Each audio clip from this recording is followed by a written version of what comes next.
about the economy, sir. What's your outlook on the economy next year? All good. Take a look. Start reporting it the right way. All right, that was President Biden scolding reporters over their coverage of the economy, saying that they need to do it the right way.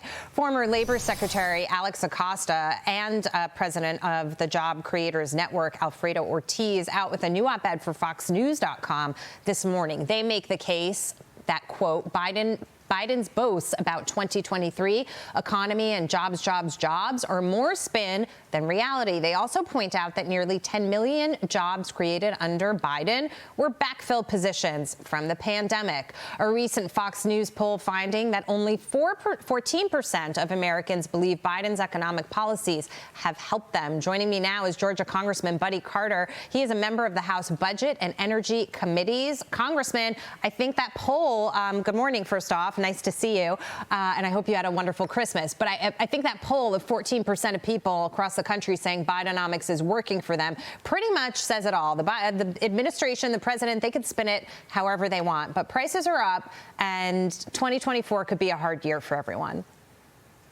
No question about it. First of all, Merry Christmas, Jackie. Thank you. And to everyone, Merry Christmas. Look, there's no question about it. In the state of Georgia, Bidenomics is a four-letter word. No one is gaining anything or benefiting from Bidenomics. In fact, we're suffering. The average family in America is spending over $11,000 more than they were a year ago.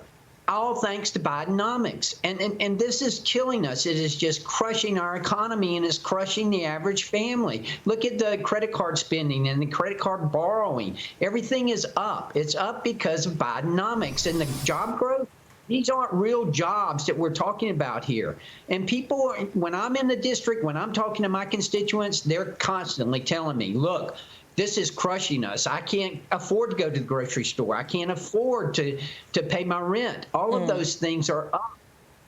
And I personally find it offensive when he says, go report the story, you know, the right way, because we have been reporting the story the right way. Even the inflation rate as it's coming down doesn't discount the fact that food and shelter across the board, you can see on the screen right there, are up roughly 20% each. And those are Americans' biggest concerns, food and shelter. So when you think about this president and what he's done for people, he's constantly talking about building the economy from the bottom up. All he's done actually is create more polarization, in my view, between the super rich and the people who are feeling poor. He's actually squeezing out the middle class. No question about it. And the question is, how do you fix it? Well, the first thing you do is you rein in federal spending. And this is what Bidenomics is about. This is what we've witnessed here with the Inflation Reduction Act, the misnomer of a name, if you will. But still, too much federal spending. When the federal government spends more, you have less. There's no question about that. That's why we've got to rein in federal spending. We've also got to unleash American energy. You know, the inflation was at 1.4% when Joe Biden took office. Now we're supposed to be happy that it's coming down to 3.7%. That's ridiculous. The price of gas was at $2.39 when he took office. It went up all the way up over $5 a gallon. We've got to make sure that we get and unleash American energy. That's what's going to help. And the main thing that I hear when I'm traveling, I've been to Houston 3 times this year, the energy capital of the world, and I keep hearing the same theme when I'm there, and that is permitting is crushing us. Permitting is crushing us. We've got to revise permitting in this country. Yeah, it takes way too long. Part of that is by design. But let's switch gears and talk about this, because former Vice President Al Gore, once again, sounding the alarm about climate change, now warning about this new worst case scenario. Listen here.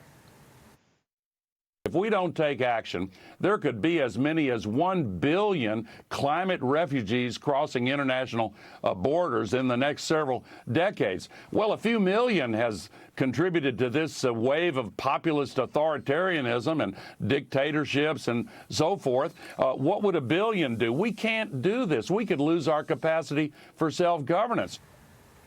Meanwhile, Canadian Prime Minister Justin Trudeau says that he's concerned that if Trump wins in 2024, it would slow down the world's progress on climate change. Congressman, no preamble. I'm just going to let you take this. Well, look, I had the opportunity to travel to Dubai to participate in COP28. I will tell you that I was encouraged. And that's where conservatives need to be. We need to be at the table. We cannot have an impact if we're not at the table. And I was glad we were there. And I was glad of some of the things that came out of COP28, because what came out of that was that they finally acknowledged that nuclear power has got to be part of our plan. It's got to be part of the future. In fact, they encouraged us to increase it threefold. Not only that, but they're finally understanding that it's not the source, it's the emissions that we should be concentrating on. That's extremely important. If you look at the United States of America, what we've done to decrease carbon emissions here in this country over the last decade, we have done more than the next 12 countries combined while still growing our economy. And I'm always telling the fossil fuel industry, we need to take credit for that. The greatest innovators, the greatest engineers in the world are right here in the United States of America. We're going to be the leader in bringing down carbon emissions. But I will tell you, this rush to green and this, oh, the sky is falling, none of that is helping whatsoever. Right. Well, I agree with you that we're going to be the leaders and we're going to set the stage for it. But you need other countries and nations, for example, China and India, the biggest polluters on the planet, to go ahead and join on board. They're not doing that. And so it's not President Trump that's going to dig the climate down, if there is any such thing. It would be the non-participation of some of these big polluters. But while I have you here, let's move to this, because the National Border Patrol Council revealing a record amount of border agents worked on Christmas Day. They write, quote, while our agents are more than willing to sacrifice the holidays to protect fellow Americans, that's not what they will be doing. They will be processing the illegal border crossers for release into the U.S., while large parts of the border will be left wide open to exploitation by organized crime. Now, Customs and Border Patrol offering up to $30,000 in recruitment incentives for new border agents because, Congressman, nobody wants that job anymore.